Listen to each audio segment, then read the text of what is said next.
Hello, good morning and good afternoon. My name's Ruth Redding. I'm an executive coach focused on the tech sector, and I help leaders and their teams get through change at work. I am so delighted today to be hosting this session with Laurie Oswald. Laurie is the Chief Commercial Officer of C&D Technologies, and she is also one of the winners of the inaugural Horizon Awards, which celebrates women's achievements in business and beyond. Laurie, it's great to have you here today. Thank you so much, Ruth. It's really great to be here. Great. So, Laurie, let's kick off. Tell me a bit about yourself, what you're up to at the moment, and what you're really passionate about. That sounds great. So I am the Chief Commercial Officer for both C&D Technologies and Trojan Battery Company. And so what that means is it means that I lead sales, marketing, product management, customer service, inside sales, everything that is customer facing in our organization. And so if I had to say what I'm passionate about, it is passionate about our customers and making sure that we deliver quality and highly reliable solutions that are innovative and solve customer problems. For those of you who don't know C&D Technologies, we power in critical infrastructure. So think data centers, telecommunications, utilities applications, and Trojan Battery Company, we make batteries for motive applications. So think golf carts, aerial work platforms, floor scrubber machines, and the like. So it's a really interesting opportunity that I have at C&D Trojan because I lead commercial for two very different companies with different product sets and very different go-to-market strategies. Absolutely. So, even though the core of the technology may be similar, the actual Mm. markets are hugely diverse. So, Absolutely. yeah. So in that context, how are you figuring out what your main focus areas are for the coming year? Oh, yeah. So our business is undergoing a lot of transformation on both sides, really. So we're undergoing technology transformation with different chemistries inside of our batteries that power the various applications. We're also truly transforming our entire commercial approach. So C&D and Trojan are both 100-year-old companies. And so when you think about commercial transformation of companies that are centuries old, it's really making sure that we lever all of the great things that have built our brand to now while transforming to what our customers need for the future. Mm, So mm. in our strategies, as we think about that for 2026 and beyond, it's really what do we need to do to get both of these companies to our market leadership position for the next 100 years. For the next 100 years. Wow, that's Yeah. quite a horizon. So what are the key aspects of that commercial strategy that are most exciting for you? So one of the first things that I did when I joined this team is we looked at me and my team. We looked at our go-to-market strategy, and we were operating kind of regionally, right? But we are global players, and so the first thing we did was we looked at our portfolio to truly globalize our offering, not just from consistency in products, but in service and customer experience. And so we went through that transformation for both the C&D side and the Trojan side. And we've been optimizing our go-to-market strategies. That means making sure that we've got the right channel partners in each of our regions to support us. And it's been quite a journey. One of the biggest things that we've been focused on most recently is digital transformation. So we recently launched Trojan's first business to business e-commerce platform. And that's been quite a journey, along with really introducing new artificial intelligence, AI powered tools into our commercial strategies. Wow. And how do those, if I may go into that a bit, how do those Yeah. AI tools work within your commercial strategy? I think that's a really interesting development. Yeah, so we use it for, so we've done a couple of different things. So, first off, in addition to the digital platform that we built on the AI side, we're using those analytics to really inform, our customer experience. So, it's allowing us to be faster, more responsive. And our customers are really feeling the difference. The other thing that we did was we upgraded our CRM. And most importantly for our customers is we revamped our partner portal, which has given our customers truly a self-service capability to Mm. look at order tracking, and they can place orders online. It saves them time, it increases their productivity, and really enhances their customer experience. That's incredible. How are you doing that on a basis that allows you to be both global and local? I know you have a lot of experience in Yeah. integrating, globally diverse teams. How are you managing that for your customers? Yeah, so I think the first thing is really ensuring that the experience that they get in one region is very similar to the experience they would expect to get in another region. And so, when it's easier to say than it is to implement. So when I first came aboard, we had different tools Mm. for the various regions that we supported. And so globalization and standardization of our tools and our processes, and really creating that platform to then define what the customer experience would be from a global perspective. Mm, mm. Fantastic. I would love to move on to talk about the technology in a Sure. little more detail. And how do you see your technology playing a key role in the development of let's talk about the data center industry, because Mm. everybody's talking about that at the moment because of Right. AI. How do you see your technology playing a pivotal role in that in the future? Yeah, so you're right, Ruth. You can't pick up a newspaper or, go online to do a search without really feeling the impact of or hearing about artificial intelligence. And all of that Mm, intelligence is supported by a massive growth in data centers. mhm, And that's growth in data centers globally. And so our batteries provide the backup power for the critical infrastructure that supports those data center applications. So, what I like to tell my kids and many people who don't understand the industry that I'm in, I like to say that, the phone that you can't detach yourself from, or, your iPad or whatever it is, I work for a company that really makes sure that those applications stay up and running mm, wherever and whenever you need them. So mm. it's absolutely critical part of the data center critical infrastructure. Absolutely. And how has the recent outages that have made headline news in every country because they're affecting our everyday lives, how have those recent outages impacted the way that your customers look to you for assurance or that your batteries will stay up and keep the infrastructure going?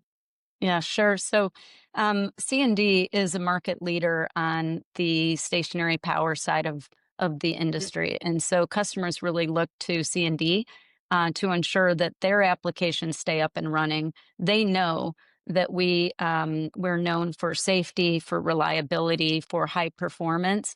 mhm, We are also innovating our technology today on the lead acid side of our business at a rate and pace that we've never done before. So we're bringing high performing solutions to market for not just the data center segment, but also for telecommunications, for solar applications, for mm, utilities, and all of these industries. Frankly, they're all really robust right now. They're all growing. And so it's a great time to be in this segment. And on the Trojan side of the business, with the increase in the use of golf carts for personal use, as well as, you see it all around, right? Various communities with, people taking their kids to school in golf carts, et cetera. So that business is also very robust and growing, and a very exciting time to be in the motive power space as well. Oh, indeed, indeed. I mean, the amount of motorized vehicles, I think here in the UK, we're a bit behind you in that, but the Mhm. kind of the motorized autonomous small vehicles, though that are taking our shopping everywhere now, I That's think right. the huge growth that you guys are going to see from that market must be incredibly exciting for you. Very exciting. Yes, you're right. Mm. So, if I may talk a bit about your career and Sure. where you've come from. um, I've seen that you've had a long and varied career in the tech sector, and you've won an award that's celebrating the women of industry. And I just wondered if you could give us some insight into the some of the key highlights of your career to date. Yeah, thank you for asking. So I I actually joined the U.S. military to put myself through college. So I was in the Air National Guard and the Active Guard Reserve. Graduated from college and then entered the private sector. Hmm. I spent 20 years in critical and digital infrastructure. So I worked for a company that manufactured fiber optic and copper Ethernet cabling systems.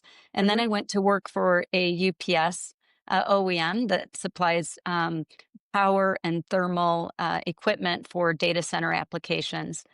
Um, when I had the opportunity to come to C&D Trojan, I thought it was a great opportunity for me because it allowed me to leverage my 20 plus years of experience in stationary power and data center and telecommunications applications.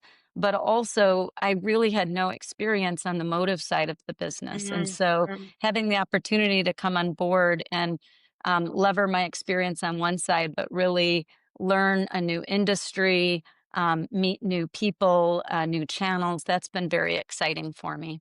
I can see that. I can see how Yeah. that's lit you up when you're talking about it. Yes. How have you got to grips with learning a whole new industry whilst being a chief commercial officer? That's a huge undertaking. Yeah, you know what? It is, but I have a great team. And I hope that doesn't come off as cliche, but I really, really do. And I think that my success throughout my career has really, I'm thankful that I've had a lot of people who've supported me along the way, and I've worked with a lot of great people. So, yeah, it gave me the opportunity to come on board and to rely on a very talented team of experts and the motive power side of the business, and allowed me to ask the dumb questions initially. And the technology does transfer, though. I mean, we're talking about battery technology, deep cycle technology on the motive side, primarily, but it the technology does transfer.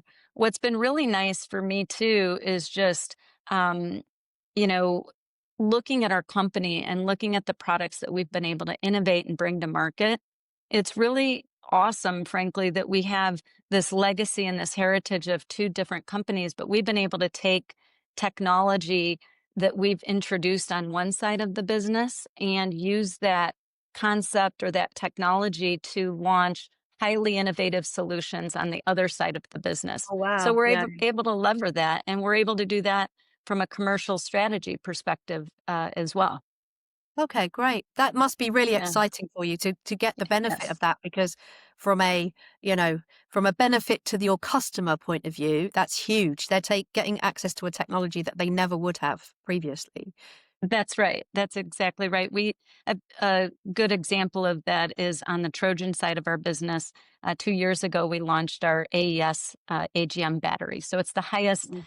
It's the battery in the AGM space that has the longest life of, versus other competitors in that space. And it came from the C&D side of Oh, the wow. business. So that Mm, mm, technology mm. really was born out of the C&D side.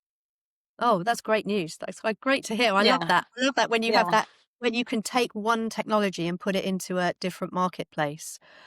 Just thinking about the kind of globalization of business and I know a lot of your history has been working across the world and across cultural teams. And I'm really interested to hear what skills have you used and what have you leveraged to be able to manage really diverse teams across the world? So before I answer your question, I'll just say that moving into a global role really early in my career, I think was a great opportunity for me. So it really gave Mhm. me, I was working I started my career in sales. I was working as a territory sales rep in the US.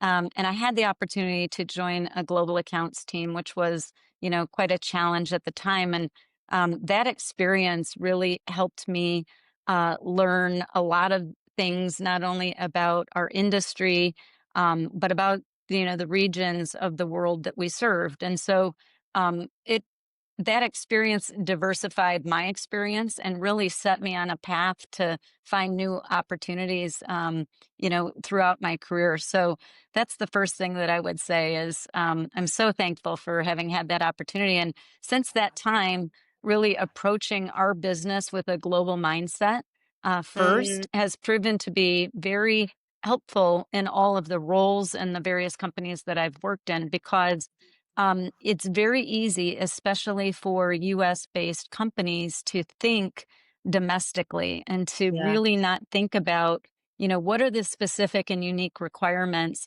of our customers in the EMEA region, for example. When you're Mhm. talking about battery technology, you have ambient, environmental factors for battery technology. You've got to be thinking about that just as an example. So, it's been a great opportunity for me. It's also given me exposure to diversity of thought, of the leaders that I've put on my team, and having a real global leadership team. I think has been very beneficial, not just for me and my role, but for our company as well.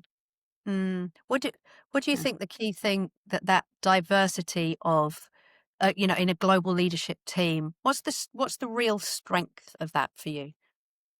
I think, just showing up with a different perspective and thoughtfulness around how to approach problems or bring solutions to bear. Mm, I think it's really around understanding. And, I find that diverse teams are very often more creative, more thorough, and they're thinking about things in a different way than if you have like-minded individuals that make up a team. indeed, indeed. I think that's a Yeah, key benefit of the diverse team, isn't it? Um, yeah. Speaking of diversity, I know you've been a huge champion of diversity in the tech sector, and you're a woman in a man's world. Mhm. I've been there Yes. myself. I know what it's like. Yeah. And I just was wondering if you had some advice for a woman who's starting out in the tech sector today. What would Mhm. kind of top three bits of advice you'd give her? Oh, that's a good question. Throughout my career, even starting with my enlistment in the military to being in the tech sector, and growing up with older brothers and no sisters, I feel like I've always been a woman in a man's world at times, right? Yeah. And I would say that early in my career, I really felt like I had to, um, be one of the guys, sort of fit in, and maybe showing up tougher at work and not being my true authentic self. I think over the years, I realized that women bring value and, in a different way than men do, to business. And not Mm, to generalize, but empathy is an example of a quality that many women have that's stronger than men. And so utilize that and champion your diversity and don't focus so much on simply trying to fit in because we bring a different perspective and value. Um, the other piece that I would say is don't be afraid to take your seat at the table. And so mhm. I don't know if you've read Sheryl Sandberg's book Lean In, but she talks about this in her book, which is, Yeah. when you walk into a room and maybe you're female minority in the room, don't be afraid to leverage and utilize your power, take your seat at the table. And then the third piece is, you know, utilize your network, right? The third piece of advice I would tell women is to really build and leverage their network. I think a lot of women feel, I don't know if you've felt this in your career, but that maybe there's only room for so many women in leadership or at the top. And so you can find sometimes that some women have worked against each other, right? Rather than building each other up. We need each other and to leverage your network of male and female alike of supporters in your career. I have a friend, a colleague in our industry who likens, the that journey not to one of climbing the corporate ladder, but rather um, climbing a spiral, right? And who are you going to bring along in your spiral, and who are you going to help champion and lever, to help champion you as well? Oh, that's incredible. I love that Yeah, idea of helping champion each other because it's not yeah, always about the person above you. It can be about the person alongside you as well. Thank you. I think that's that's right. really golden bits of advice for younger women. Thank you. Thank Um, you. so, just coming on to kind of the future then, what do you think hmm are gonna be the big challenges? We've talked about, the AI boom and where this is putting you in the heart of that in the data center industry in particular. What do you think are gonna be the big challenges that the tech sector are gonna face in the next 3 years? Well, obviously, the adoption of AI is going to be big in business. I think artificial intelligence is really transforming how we live and how we work. I'm finding new ways to lever that technology every day. And it's amazing. It's helping take away some busy work. It's allowing me to spend time being more strategic, and it enhances creativity. But beyond the technology piece of that, I think business transformation is Mm, very critical in general. So, business transformation is really about how companies stay competitive in a changing world. And our world is changing, right? We've seen a lot of changes just this year in things like, um, you know, um, tariffs and business related issues and how we've responded to that. If you look back just a couple of years, the COVID impact as an example, but um, really driving that transformation, including modernizing processes, leveraging new technologies, and shifting mindsets to really create a more agile, customer focused organization. mm. How It's gonna, and this is a very sales related question. I'm from the yeah. sales domain myself as well, and I'm really interested. How is Mhm. AI impacting your sales teams day to day, and what do they need to do differently to kind of Yeah. embrace that, but also rise above it sometimes? Right. Well, I think the first thing is, AI isn't 100% accurate, right? So there's a misconception that you can just utilize AI and, but the human factor and the human element has to Mm, be, strong and participatory. I think, so sellers are using it to do everything from capturing meeting notes and writing transcripts to starting, customer emails and letters. And what I would say is the best uses of the technology is one where it enhances what we're doing as individuals, right? It's not about replacing people. It's about leveraging the technology to make us better. absolutely, absolutely. It makes us better, not replaces us. I Yeah. think that's a great way to describe it. And Yes. finally, as a last question, I'm really keen to hear where your personal drive comes from in your leadership role. You're clearly, hugely successful, and you've just won this award to prove that. And where does your personal drive come from day to day? Well, thank you for the award recognition, by the way. I'm really honored to be part of an amazing group of women leaders and the Horizon Award recipients. But I think my personal drive really comes from I'm a very competitive person by nature, very driven. In fact, we have an argument in my family all the time because my children are competitive as well.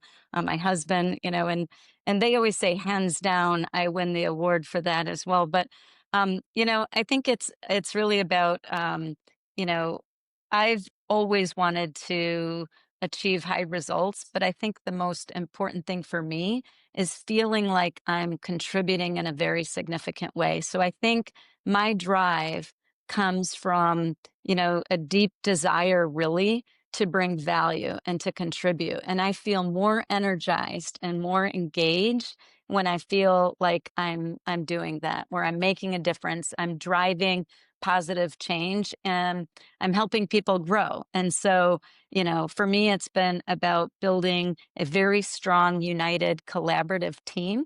Hmm. I today have an amazing team of leaders. And by the way, Ruth, you talked earlier about diversity. I'm really proud to say that roughly half of my leadership team are women, which is Right. awesome in the technology space. Yeah. Um, but really feeling like I'm helping them in their careers, helping develop them for their next role, and that's really what drives me. That's true leadership, in my Mm. opinion. Helping them to develop for their next move. That's the kind of selfless leadership that we need. Because we all need that kind of leader around. So a huge congratulations on the award. It's very well deserved. I've loved hearing about C&D technologies and loved hearing about your career. Thank you so much, Laurie, for joining us for this conversation today. And hopefully we'll connect again soon. I really enjoyed it as well, Ruth. Thank you so much. Thank you.